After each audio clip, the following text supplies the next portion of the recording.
Hello friends, ഇന്ന് ഞാൻ തയ്യാറാക്കുന്നത് ചിക്കൻ കറിയാണ്. നമ്മൾ സാധാരണ തയ്യാറാക്കുന്നതിന് കുറച്ച് വ്യത്യസ്തമായിട്ടാണ് കേട്ടോ ഞാൻ ഇന്ന് ഈ ചിക്കൻ കറി തയ്യാറാക്കുന്നത്. ഇതിൽ ഞാൻ ചേർക്കുന്നത് ചെറിയ ഉള്ളിയാണ്, വലിയ ഉള്ളി ചേർക്കാതെയാണ് ചിക്കൻ കറി തയ്യാറാക്കുന്നത്. അപ്പോൾ ഈ ചിക്കൻ കറി തയ്യാറാക്കുന്നത് എങ്ങനെയെന്ന് നോക്കാം. അതിന് മുന്നേ നിങ്ങൾ എൻ്റെ ചാനൽ ആദ്യമായിട്ടാണ് കാണുന്നതെങ്കിൽ ഒന്ന് സബ്സ്ക്രൈബ് ചെയ്യണേ. അപ്പോൾ ചിക്കൻ തയ്യാറാക്കുന്നതിന് വേണ്ടി ആദ്യം ഞാൻ ചിക്കൻ ഒന്ന് ഉപ്പും മഞ്ഞളിട്ട് വേവിച്ചെടുക്കുന്നുണ്ട്. അതിന് വേണ്ടി ഇതാ ഒരു കുക്കറിലേക്ക് ഇട്ട് കൊടുത്തിട്ട് ഒരു 3/4 വേവായി കിട്ടിയാൽ മതി കേട്ടോ. അങ്ങനെ ഒന്ന് വേവിച്ചെടുക്കുക. ഇതിലേക്ക് ഞാൻ ആവശ്യത്തിനുള്ള ഉപ്പും 1 ടീസ്പൂൺ മഞ്ഞളും ചേർത്തിട്ടുണ്ട്. ഇനി ഉപ്പും മഞ്ഞളും നല്ലൊന്ന് മിക്സാക്കി കൊടുത്തതിന് ശേഷം വേണം കേട്ടോ മൂടി വെച്ച് വേവിക്കാൻ.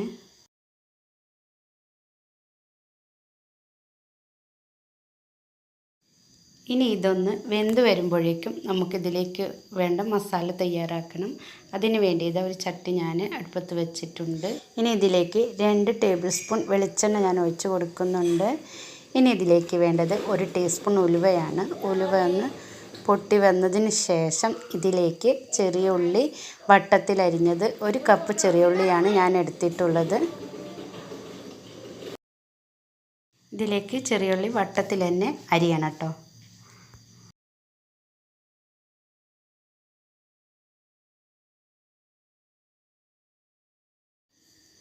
ഇനി ഉള്ളി ഇട്ട് കൊടുത്തതിന് ശേഷം നമുക്കിതൊന്ന് വഴറ്റി കൊടുക്കാം. വഴറ്റി കൊടുത്തതിന് ശേഷം നമുക്കിതിലേക്ക് പച്ചമുളക് ഇട്ട് കൊടുക്കണം. 3 പച്ചമുളകാണ് ഞാൻ ഇതിലേക്ക് ഇട്ട് കൊടുത്തിട്ടുള്ളത്. ഇനി ഇതൊന്ന് വഴറ്റിയെടുക്കുക. നല്ലൊന്ന് വഴറ്റിയെടുക്കണം കേട്ടോ. വഴറ്റിയെടുത്തതിന് ശേഷം നമുക്കിതിലേക്ക് ഇഞ്ചി വെളുത്തുള്ളിയൊക്കെ ചേർക്കണം. ഇനി ഇതിലേക്ക് 1 ടേബിൾ സ്പൂൺ ഇഞ്ചി വെളുത്തുള്ളി ചതച്ചത് അതിലേക്ക് ചേർത്തിട്ടുണ്ട്. എന്നിട്ട് ഇതൊന്ന് മീഡിയം ടു ലോ ഫ്ലെയിമിലിട്ടിട്ട് നല്ലൊന്ന് വഴറ്റി കൊടുക്കുക. ഇഞ്ചിൻ്റെ വെളുത്തുള്ളിൻ്റെ പച്ച ടേസ്റ്റൊക്കെ ഒന്ന് മാറി വന്നതിന് ശേഷം നമുക്കിതിലേക്ക് തക്കാളി ചേർക്കണം. 2 തക്കാളി മിക്സിയുടെ ജാറിലിട്ടൊന്ന് അരച്ചെടുത്തതാണ്. ഇതിലേക്ക് ചേർത്ത് കൊടുക്കുക. എന്നിട്ടൊന്ന് മിക്സാക്കി കൊടുത്തതിന് ശേഷം ഒന്ന് മൂടി 2-3 മിനിറ്റ് ഒന്ന് മൂടി വെക്കുക കേട്ടോ. അപ്പോൾ ആ എണ്ണയൊക്കെ തെളിഞ്ഞ് വരും.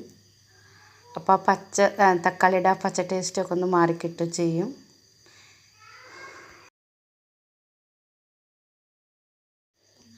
അപ്പോൾ ആ എണ്ണയൊക്കെ തെളിഞ്ഞ് വന്നിട്ടുണ്ട്. ഈ സമയത്ത് നമുക്കിതിലേക്ക് പൊടികളിട്ട് കൊടുക്കണം.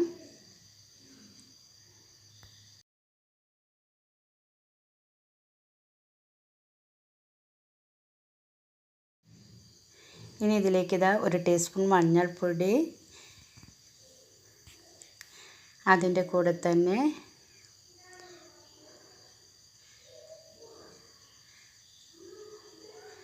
2 ടീസ്പൂൺ ചിക്കൻ മസാലയാണ് ചേർത്തിട്ടുള്ളത്. ഇനി ഇതിലേക്ക് വേണ്ടത് 1 ടീസ്പൂൺ മുളക് പൊടിയാണ്. അതിൻ്റെ കൂടെ 1 ടീസ്പൂൺ മല്ലിപ്പൊടി കൂടി ചേർത്ത് കൊടുത്തിട്ടുണ്ട്. ഇനി ഇതിലേക്ക് വേണ്ടത് ഗരം മസാലയാണ്. 1 ടീസ്പൂൺ ഗരം മസാല കൂടി ചേർത്ത് കൊടുത്തതിന് ശേഷം ലോ ഫ്ലെയിമിൽ വെച്ചിട്ട് നല്ലൊന്ന് മിക്സാക്കി എടുക്കുക.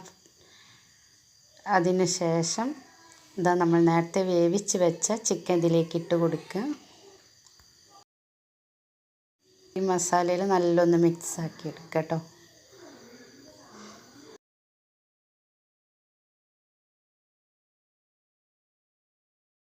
നമ്മൾ ചിക്കനൊക്കെ തയ്യാറാക്കുമ്പോൾ മല്ലിപ്പൊടി കുറച്ചിടുന്നതാണ് കേട്ടോ. ടേസ്റ്റ് മല്ലിപ്പൊടി കൂടിപ്പോയാൽ ചിക്കൻ്റെ ടേസ്റ്റ് കുറയും. അതുകൊണ്ട് ചിക്കൻ തയ്യാറാക്കുമ്പോൾ മല്ലി കുറച്ചിടാൻ ശ്രദ്ധിക്കുക.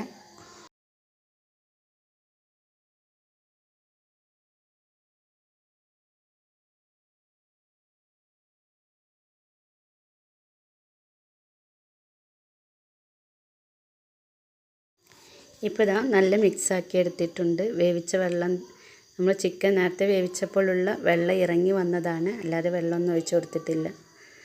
ഇനി നമുക്ക് ഇതിലേക്ക്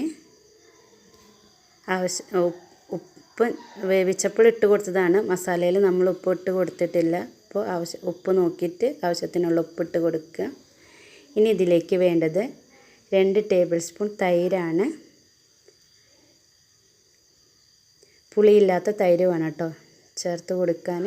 ഇനി ഇതിലേക്ക് ഞാൻ മല്ലി പുതിന ഇല അരിഞ്ഞതാണ് ഇട്ട് കൊടുക്കുന്നത്.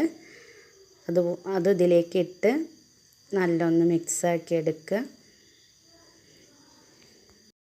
ഇനി ഇതൊന്ന് മൂടി വെച്ചിട്ട് വേവിച്ചെടുക്കണം. നമ്മളിത് മുക്കാൽ ഭാഗം മാത്രമാണ് വേവിച്ചെടുത്തിട്ടുള്ളത്. ബാക്കി 1/4 ഭാഗം വെന്ത് കിട്ടാനുണ്ട്. അത് നമുക്ക് ഈ മസാലയിൽ കടന്നൊന്ന് വേവിച്ചെടുക്കുമ്പോഴേക്കും ചിക്കനിൽ മസാലയൊക്കെ പിടിച്ചിട്ടുണ്ടാവും കേട്ടോ. അപ്പോൾ ദാ ചിക്കൻ കറി വെന്തിട്ടുണ്ട്. നല്ല കുറുകിയ ചാറോട് കൂടി തന്നെ നമ്മുടെ ചിക്കൻ കറി കിട്ടിയിട്ടുണ്ട്.